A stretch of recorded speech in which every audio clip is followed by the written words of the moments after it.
Welcome back to ABC General Hospital Spoilers Channel. Today, we will learn about the brewing romantic storm surrounding Drew Kane and a potential unexpected alliance that could shake up Port Charles forever. Drew's struggling bond with Willow.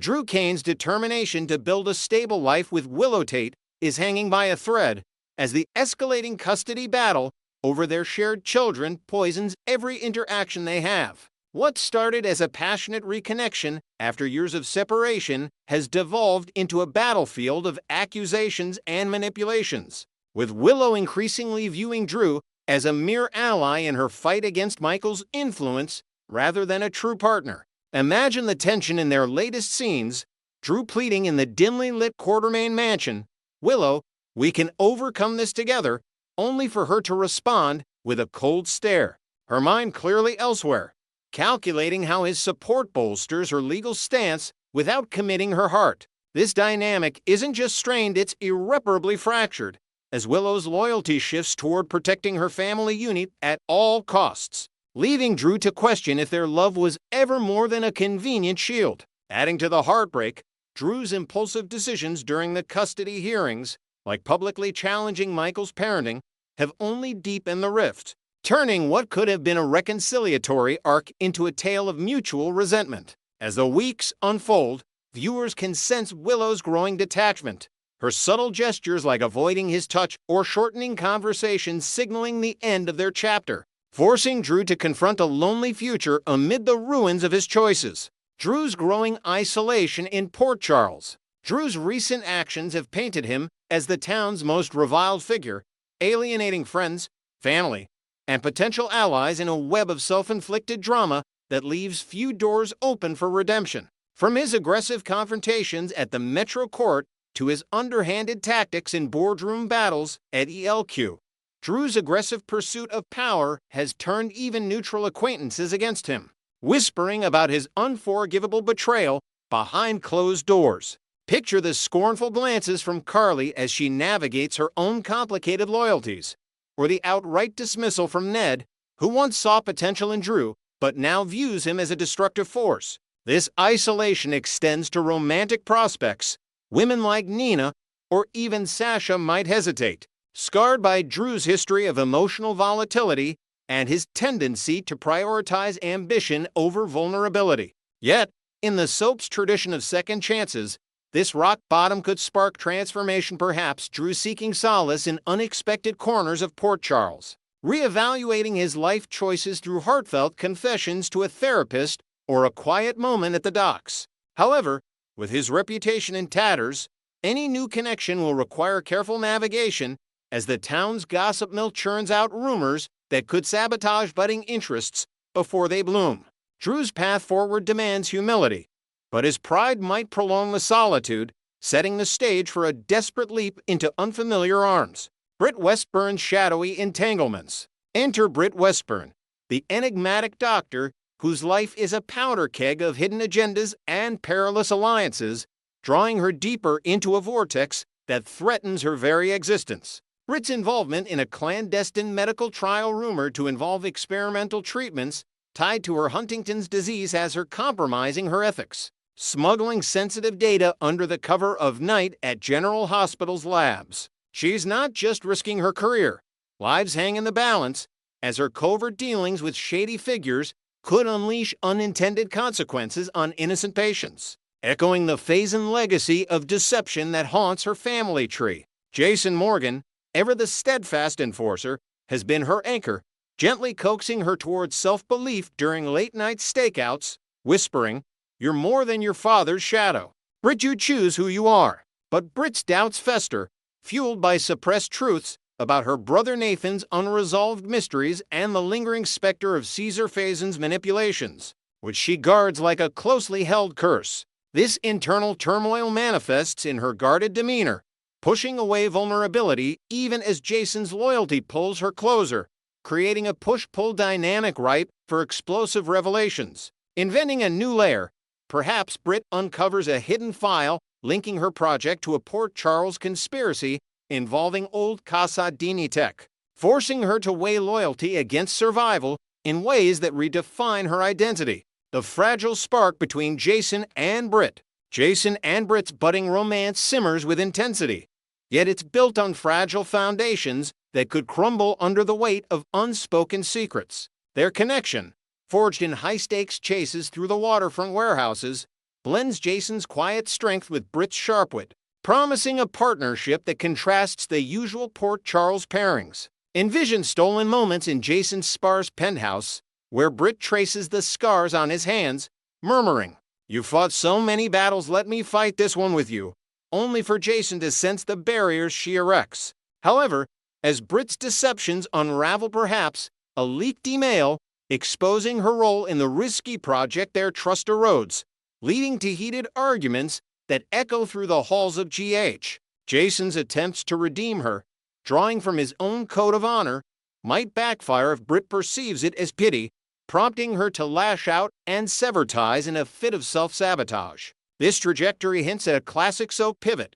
What begins as passion devolves into pain, leaving Britt adrift and questioning her worth. Much like the isolated souls who've crossed Jason's path before, the writers seem poised to exploit this vulnerability, amplifying the drama with cliffhangers that tease Britt's confession and Jason's reaction. A potential collision, Drew and Britt unite. In the aftermath of these personal upheavals, could Drew and Britt find solace in each other's arms, forging an unlikely bond born from shared outcast status? Both navigating the dregs of Port Charles society, Drew as the fallen hero, Britt as the tarnished healer, they might cross paths at a dimly lit bar on the outskirts, bonding over whiskey and tales of betrayal. Drew, still raw from Willow's rejection, could see in Britt a kindred spirit unburdened by the town's judgments, offering her the validation Jason's intensity sometimes overlooks. Inventing a fresh twist, their encounter escalates during a stormy night when Britt seeks refuge from pursuers tied to her project, and Drew, ever the opportunist, steps in with his military-honed instincts, sparking an electric chemistry. What starts as a flirtatious one-night escape could evolve into something deeper, with Drew charming Britt through vulnerable admissions like, "I've lost everyone who mattered, don't let me lose you too," mirroring her own fears of unworthiness. Britt, in turn, might find Drew's rough edges comforting, a man who embraces flaws without the moral weight Jason carries, leading to steamy scenes that blend passion with peril.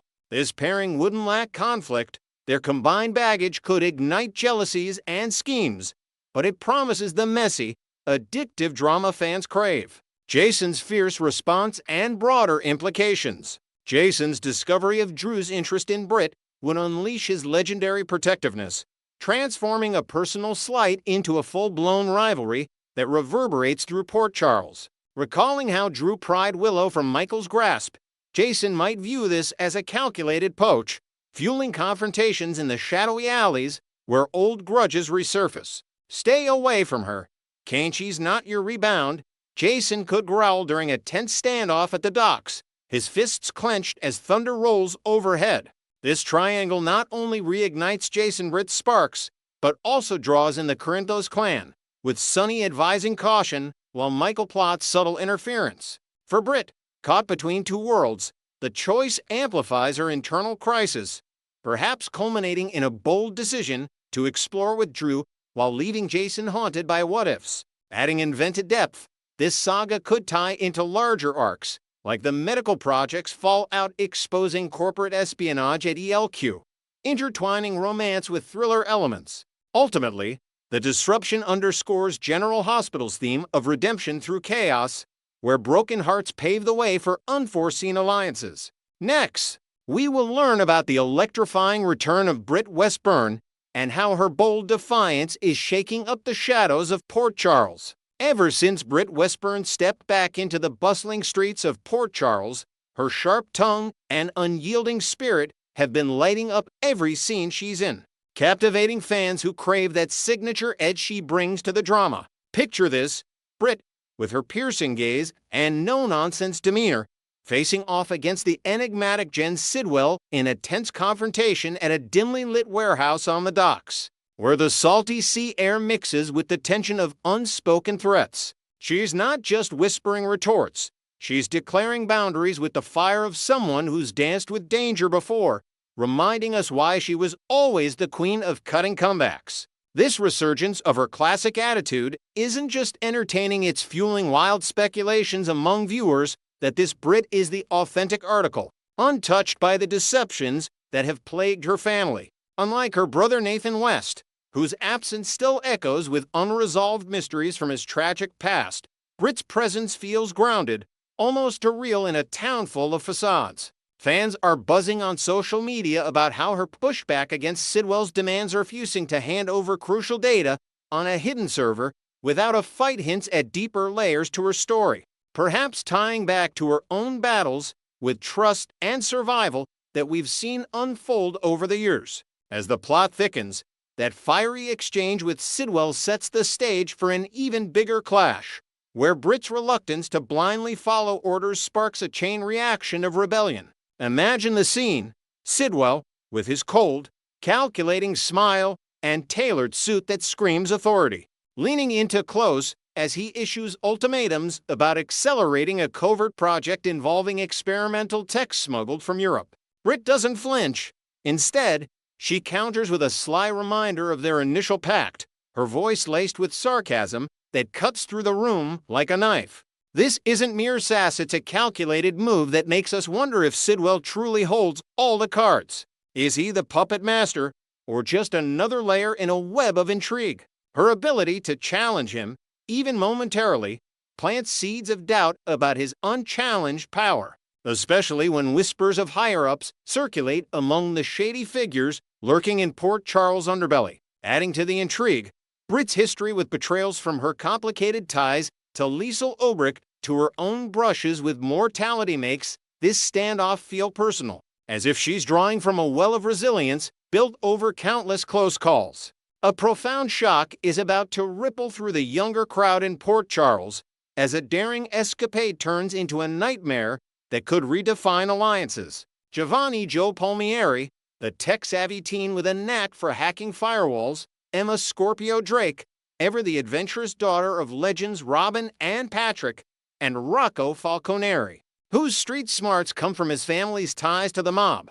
These three are plotting a midnight break-in at Professor Henry Hank Dalton's fortified lab on the outskirts of town. The lab, a fortress of steel doors and humming servers hidden behind a facade of a rundown university annex, holds secrets about bioengineered serums that could alter lives forever. What they uncover isn't just files on Britt's involvement.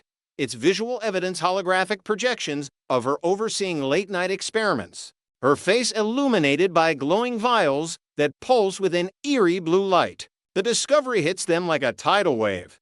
Emma freezes, her eyes wide with betrayal, as she recognizes Britt's handwriting on a manifest. Joe stumbles back, muttering about ethical violations that echo his own family's moral dilemmas, and Rocco, usually unflappable, clenches his fists, grappling with the implications for his Aunt Maxie's world. This revelation isn't abstract, it's visceral, stirring memories of past scandals like the Cassidy killings or the Metro Court hostage crisis, making the kids question every interaction they've had with Britt. Red flags wave high. Her unexplained absences, the cryptic phone calls, the way she dodges questions about her travels. It's not easy for these young minds, shaped by Port Charles' endless cycles of loyalty and lies, to process that the woman they once saw as a flawed but fears ally might be entangled in something far darker. In the wake of this explosive find, Britt's carefully constructed armor begins to crack, revealing glimpses of the vulnerability she so expertly hides beneath layers of wit and defiance. Later this week, as the dust settles from the break-in, Britt finds herself cornered in a quiet corner of the Quartermain mansion, her hands trembling slightly as she paces, phone in hand, debating whether to call for backup or bolt. The panic isn't just about exposure. It's a raw fear that bubbles up from her core, mixing with flashbacks to her Huntington's diagnosis that forced her into exile years ago. Will this pressure cooker moment strip away her tough exterior, showing us a Britt who's not just scheming, but scared, perhaps confiding in an unexpected ear like her mother Liesl over a hurried video call? voice breaking as she admits the risks are mounting. This shift could humanize her arc, drawing parallels to other Port Charles survivors like Jason Morgan, who faced their demons head-on. Fans speculate it might lead to a heartfelt scene where Britt reaches out to old flames or confidants, her usual snark softened by genuine worry, adding emotional depth to the high-stakes thriller unfolding. The vulnerability isn't weakness, it's the spark that could ignite her fight back, turning panic into purpose as she navigates the fallout with a mix of cunning and courage. Shifting gears to the enigmatic Pascal, GH spoilers hint at a role that's perfectly tailored to his shadowy persona, though not quite the throne some theorists imagine. Forget the idea of him as the mastermind pulling levers from afar. Pascal's vibe screams mid-level enforcer, the kind who thrives in the gritty backrooms rather than the spotlight. Back at the infamous Five Poppies nightclub, a neon-drenched den of vice where deals go down amid thumping bass and swirling smoke, he was the handler extraordinaire, keeping tabs on assets like Britt with a watchful eye and a firm hand. But control? Hardly. His directives to her, barked over encrypted lines about sourcing rare isotopes for the project, always carried the weight of someone else's authority. A ghostly command that made even Britt's spine stiffen. Picture Pascal in a dimly lit office, maps of Port Charles sprawled across his desk, relaying orders with a reluctant nod. His loyalty bought not by ambition, but necessity. This fits his backstory seamlessly. A former operative with ties to international syndicates, now relegated to the trenches, perhaps driven by debts from a botched heist years back. The fear Britt shows isn't just for the boss, it's for the lifeline of meds they dangle, experimental treatments that stave off her Huntington's flares, turning every compliance into a desperate gamble. Adding layers, Pascal's new gig might involve mentoring rookies in the op, his gruff advice laced with warnings about the elusive overlord, hinting at a network that spans from Port Charles to Berlin, where Faison's old allies still whisper in the dark. At the top of this precarious pyramid looms Jen Sidwell, whose position towers over Britt's, but not without its own enigmas that keep viewers guessing. Sidwell isn't just a figurehead, he's the gatekeeper to the pharmaceuticals Britt relies on, doling out doses like chess pieces in a high-stakes game, pills that blur the line between symptom relief and dependency, administered in sterile safe houses under his watchful eye. Is he the ultimate villain, orchestrating this revival of Caesar Faison's cold fusion initiative with Britt as his reluctant pawn, or merely a polished proxy for a more diabolical force? Envision Sidwell in a sleek penthouse overlooking the harbor, reviewing blueprints of fusion reactors that promise unlimited energy but hide weaponized potential. His calls to unseen superiors terse and deferential. Deploying Britt makes twisted sense. Her medical expertise, forged in the fires of Ulbricht's schemes and her own health struggles, positions her perfectly to crack the code Faison left unfinished after his demise. Yet, Britt's ease in rebuffing him storming out of meetings with a parting shot about overstepping their deal, her heels clicking defiantly on marble floors signals she's no doormat. She's setting boundaries, perhaps leveraging dirt from her spy days to keep him at bay, revealing limits to her submission that could unravel the whole scheme. This dynamic echoes classic GH power plays, like the Casadini's endless machinations, where no one is truly untouchable. As tensions escalate, Sidwell's facade might slip, exposing cracks that invite deeper probes into who's really calling the shots. A shadowy council, a vengeful XLI, or even a familiar face from Port Charles' past, lurking just beyond the frame. Britt's stand isn't rebellion for its own sake, it's survival, pushing the narrative toward climactic confrontations that could redefine loyalties and legacies in the iconic soap.